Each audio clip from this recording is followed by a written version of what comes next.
बिस्मिल्लाहिर्रहमानिर्रहीम, अस्सलाम वालेकुम। मेरा नाम डॉक्टर अहमद एजाज है और मैं सिमिलिया क्लिनिक से एडवांस से आपसे मुखातब हूँ।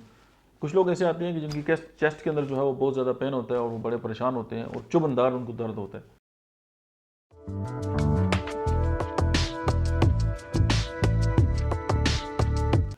तो उसके लिए होम्योपैथी का एक बेस्ट फार्मूला जो है वो एक तो रेनिन कोलिन बल्ब होम्योपैथी की दवा है, सेकंड ब्रायोनिया, थर्ड जो है वो काली कार्ब है।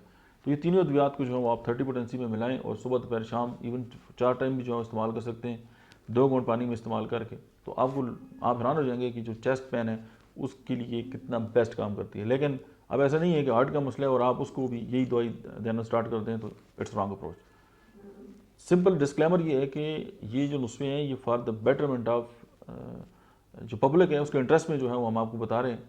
और हम जो है वो ये क्लेम नहीं करते कि ये जो वीडियो है और आप इसको सुनकर जो है अपना इलाज खुद ही जो है वो शुरू कर दें और बाद में कोई कॉम्प्लिकेशन हो जाए तो आप कहें जी ये नुस्खा हमने सुना था तो ये कर दिया था। हम हर नुस्खे में और पूरे डिस्क्लेमर भी है और हम पूरे चैनल पे ये बात करते हैं कि आप कोई भी दवा जो है वो किसी भी होम्योपैथिक डॉक्टर के मशवरे के बगैर इस्तेमाल ना करें और अपना जो करीब तरीन डॉक्टर है उससे ज़रूर रुजू करें। Thank you very much.